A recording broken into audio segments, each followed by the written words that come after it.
It is extraordinary, the desperation which the media is going to try and get um, people from the Conservative government to talk about the Supreme Court ruling.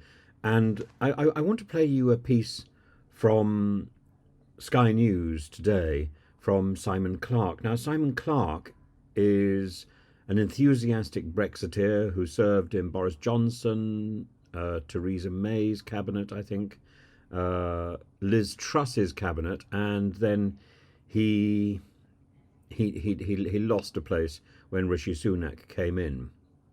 So he's being interviewed on Sky TV. Anyone's standards an unsustainable level of illegal immigration. And for my part, I think that the gauntlet is now being thrown down. And I think we are going to have to pass emergency legislation at a minimum to set out that the will of Parliament will apply, notwithstanding the ECHR and the associated conventions that the justices referenced. But we may also need to consider, if that is not legally viable, withdrawal from the ECHR. Because let us be clear, replacing it with the British Bill of Rights does not mean that human rights don't apply in Britain anymore. What it does mean is that a convention which has clearly been extended in its interpretation far beyond what anyone in 1951 could remotely have considered plausible, let alone likely, needs to be constrained. What is extraordinary is he is proposing the one thing that Rishi Sunak was very careful not to propose, and the one thing that the Supreme Court was very careful to sidestep, which is that we should be leaving the ECHR. This, of course, was the obsession of Suella Braverman and I think Priti Patel and Boris Johnson and others. We should be leaving the ECHR. To leave the ECHR would have serious consequences for the Good Friday Agreement. And certainly, I think Rishi Sunak knows that, because Chris Heaton-Harris will be saying that very firmly in his ear. And the emergency legislation which Sunak is proposing to deem Rwanda safe, it is absurd, but it's not quite as absurd as leaving the ECHR. There is a policy which would work. It doesn't seem to have been advanced by anybody, which would be to gather together an international convention to rework the 1951 Refugee Convention, to toughen up the bits which need toughening up and to bring it up to date. But what Simon Clarke, and indeed, that's Clarke with an E, what Simon Clarke and indeed what the media outlets are doing is grasping at straws about this one. They're appealing to the racists and the bigots in the Conservative Party and beyond, and particularly I think they're appealing to those people who might be led into Reform UK and Richard Tice's organ. If so much energy to throttle the the child of the political child of Richard Tice and Nigel Farage were to be expended on sorting out the NHS, sorting out schools and education, sorting out the cost of living, we would not have a crisis. If this obsession with telling us again and again and again that migration is the priority for the British people. When I talk to people, migration is not the priority for the British people. This is an invented deflection from the chaos which has been caused by Boris, by Theresa May, by Liz Truss particularly, and which Rishi Sunak has picked up. I thought Rishi Sunak was bigger than this. I thought Rishi Sunak had a brain, but clearly, when it comes to the slogans, he is unable to resist the slogan call. People care about real issues, not about invented fantasy issues of migration. What we actually need is migration. We need migrants to come and work our agricultural land to make sure that our crops are picked. So many crops have died in this country. So many crops are no longer being planted in this country because we don't have the workers to pick them. I myself come from an area in the UK, in Lincolnshire, where we had the most glorious flower crops. Dead. The entire tulip business has been killed off by a succession of stupid policies, first from Europe and then from Brexit, but the same sort of knee-jerk policies that have killed off an entire industry almost overnight. It's pitiful to sit back and watch. And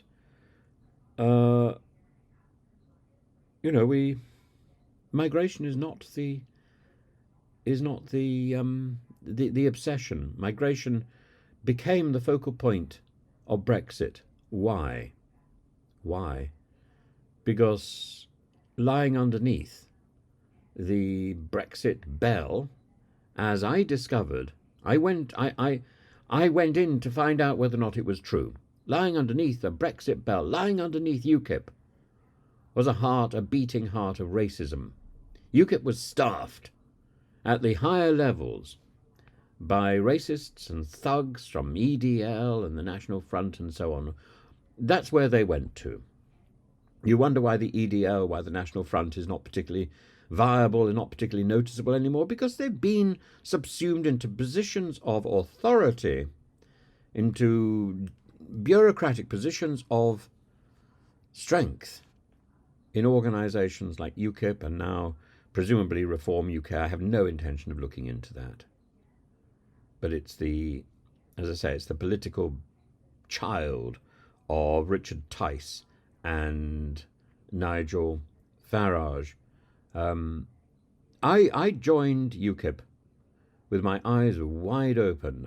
I'd lived for many years in Europe, and I knew from my own experience that Europe was badly in need of reform. If UKIP could give it that reform, then I thought that was a good idea. I never subscribed to the idea that we should be leaving Europe. And I think I failed to see. I failed to anticipate the strength of UKIP. Perhaps my thought was that if UKIP was racist, I would make a fuss, and if UKIP was not racist, I would try and take it over. And I was very flattered to be asked if I would stand as a UKIP councillor and then as a UKIP MEP, as a UKIP MP, and all of this in a matter of weeks. After looking into the party, after finally getting an introduction and going to some meetings, all of this happened incredibly fast, and I certainly don't regret looking into it, and I appreciate the opportunity to be able to see the inner workings of the party. And when I called out the racism, I was surprised that the leader, Farage, simply dismissed it as, well, just a joke. Well, that really is the point. If you don't take it seriously, if you don't take racism seriously where it emerges, if you say, it's just a joke, well, that's how this fellow is. That's the problem. That's the problem. You don't take it seriously enough. And it emerged in the Brexit campaign. It was fueled by talk about immigration and migrants. And that became, it's very easy to run a campaign based on who you hate the most. And it doesn't take long to unearth these primal and horrible urges. It takes time to build up unity. It takes time to build friends. It takes time to reach out to other communities. It doesn't take long to destroy all that. And that Brexit debate, that referendum, there was nobody standing up and saying, we went into Europe to save Europe twice in the last 100 years. And now Europe is in difficulty again. We need to go back. We need to save Europe. I think Brexit has actually done a great deal to kickstart a European reform and a European revival. I think partly because Europe now has to deal with its own influx of hard right, aggressive nationalism in various countries, in Hungary, in Italy, even in France. But it is reforming. I'm really sorry we're not part of that conversation and part of that engagement. And I think Europe is sorry about that as well. We made a major mistake. And yes, is Cameron responsible for that? Yes, Cameron's arrogance really went to his head when you remember he was talking about the Queen and said she purred. Suddenly you saw an insight into how power corrupts. And up to that point, I thought Cameron was an able negotiator. And yet he wasn't able to negotiate a decent deal with Europe in advance of Brexit. It was just words. Just words. And I think Europe didn't realise that just words don't cut it. And you can't play with words. Words have real importance. Words are a guide to what is beneath. And to say that something that has been judged unsafe is safe is to play with the very things that form our law, the very things on which we depend. You knock those out. It's like knocking